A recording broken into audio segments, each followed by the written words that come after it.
a scion of many worlds. "Hey, guess who's on the planet?" Horus asks over Jasper's communicator, who can't help but grin. The shadow is far from dead, but she is very, very dazed. Unfortunately, the sheer mass of dead and screaming souls around her is outright impenetrable. His left claw is outright bleeding due to the feedback of trying to free some of the spirits. "Woof! Something ugly!" Jasper immediately jokes, and there's a snort. "Glad to have you here.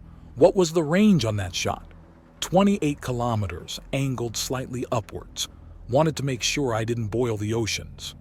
"You're on the top of a nearby mountain, aren't you?" "Yes, Moth. Target still up?" Horus demands, and Jasper nods. "Yes, but the attack seriously rocked her. She's stunned, but defending herself. I don't know how to get past it." "Fucking how is she still alive? This thing is a deadly threat to orbiting moons," Horus demands as the wind pulls away the smoke to reveal the distortion within which the shadow dwells.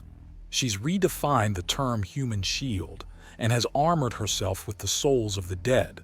Unless our attacks are attuned properly, they will just bounce off, and there's so much that my trying to cut them off of her is making my claws bleed.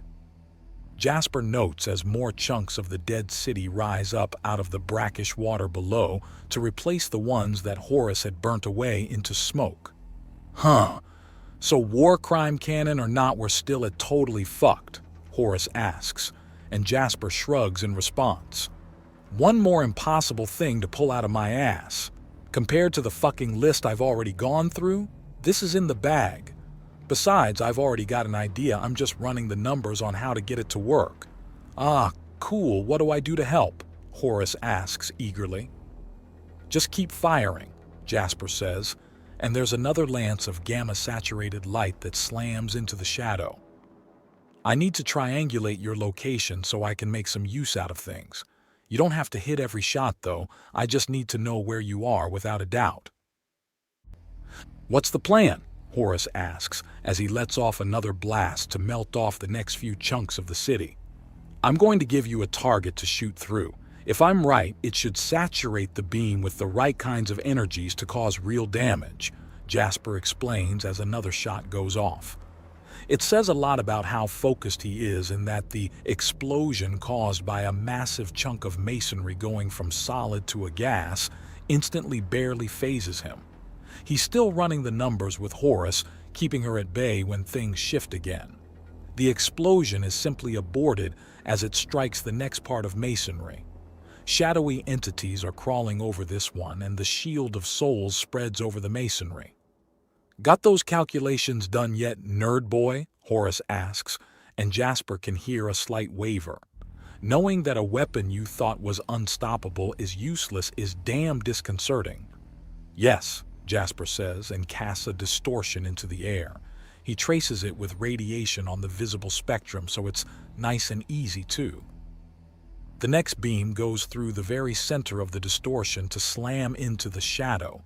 She screams in fury and pain, and it echoes outwards, carried on the other direction.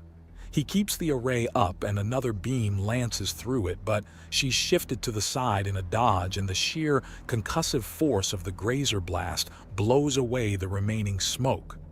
There is a sweep of darkness, and the array is shattered. Her effects in the other direction are converting visual spectrum radiation into more power for her attacks and defenses. The side effect is that it looks like inky darkness with every move.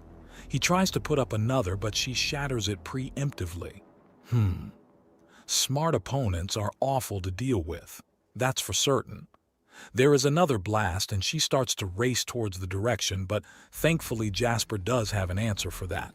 He can't really defend against her or hurt her, but he can lock her down. He's in control of the runes on the walls and can shift the energy. Space folds and reality shifts. The amount of calculations and streamlining his education allows him means that it doesn't take too much energy and even less time. As she crosses the threshold, she reappears on the opposite side, just in time for another lance of gracer fire to slam into her. "You little shit," she says. her voice feeling like rusted nails running over exposed nerves. "You have too many entrapped souls for me to hurt you, too many for me to peel them away casually. But the thing about being big and obvious is that you're very easy to trip," Jasper says as another Gracer lance shoots out. She might not be exploding anymore, but the expression of fury on her face is well worth it. "Hey, if she's going to shatter the arrays, then let's make sure we don't need them for long," Horus says over the communicator. "I'll be firing again in 3, 2, 1. Jasper sets up the strongest distortion field he can in the most likely path of the beam and is rewarded as the shadow outright yelps in fear as she only mostly dodges the shot. He can feel the beam shatter thousands of tethers and a multitude of souls rise up, visibly screaming about relief. Monsters they may have been in life, but a quick death is far preferable than being used as a sadist's plaything. "You look awfully smug for someone who just saw their enemies freed," the shadow states, and Jasper snorts before lacing his voice with power. She wants to screw with things in the public eye? He can screw right back. "No one deserves your brutality, not even monsters such as they," Jasper responds simply. "Besides, they were your servants, weren't they? Your unknowing slaves, taught cruelty and viciousness for your ends." He avoids a wave of energy from the other direction and wonders if she's even cognizant about how obvious such an attack is to him.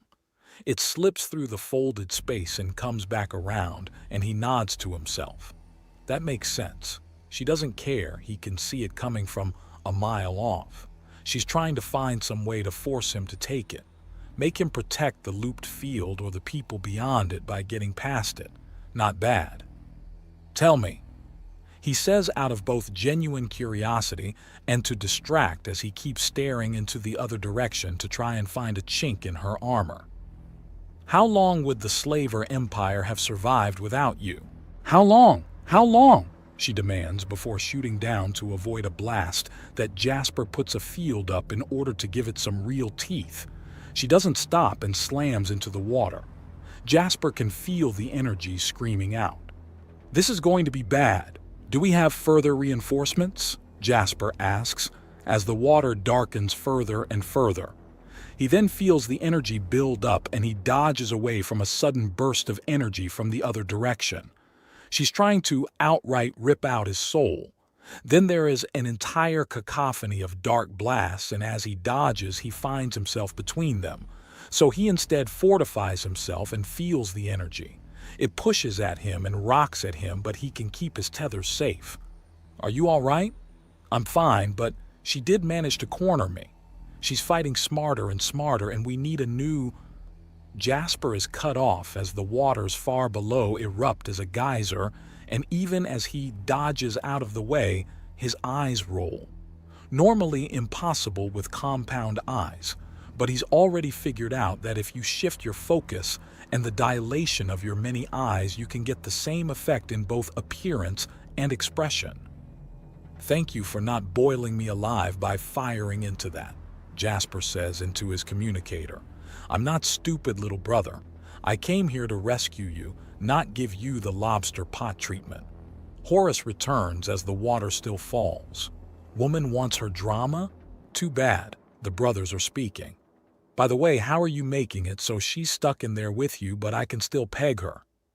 "Sorry to tell you, but the math involved would easily fill 20 pages at size 6 font. It's not bullshit, but without a doctorate in mathematics it looks like it." "Damn. If that's not proof you've had something extra special added to the mix, I'm not sure what. Is that bitch for real? Another giant fuck-off halo with corpses hanging off it?" Horus demands. Yes it is. Also, it's covered in the stolen souls of her former servants and allies. "Yeah, I can see the dark distortions from here. Bitch is a complete psycho." Horus note. "Psycho? Psycho?" the shadow screeches. Apparently, her hearing is good enough to hear Horus speak. "I am the only true survivor of that crash. I am the only person on this world that is a person.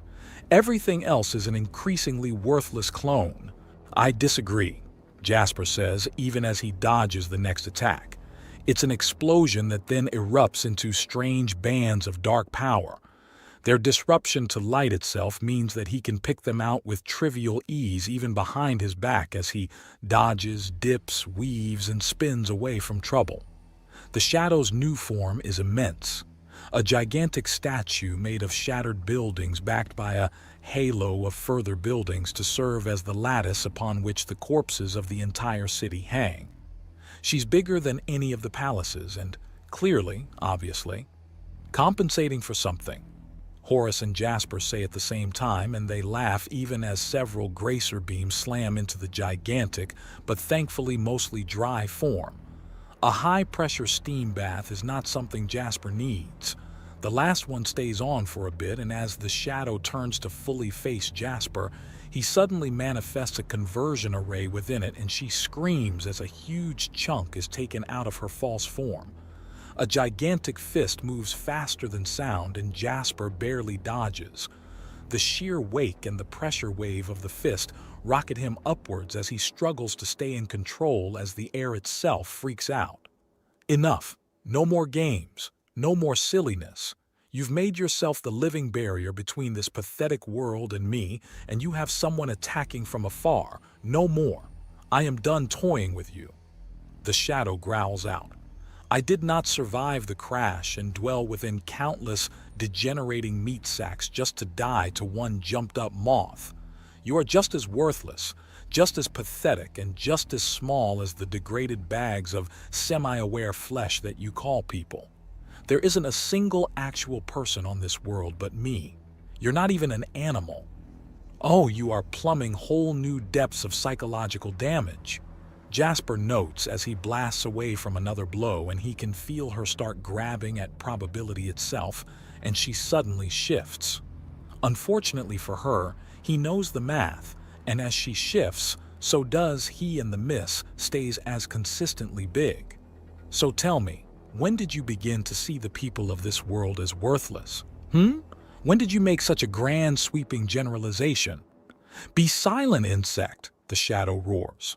Yes, I am indeed of that general classification, Miss Mammal. Why would you think that calling me exactly what I am would get me to obey? Jasper taunts her, and there are around 36 different concussive blasts from the halo, even as she shows her demonstrable lack of martial arts skills as well as just how hard it is in general to swat an alert and paranoid insect when you're a few thousand times their size.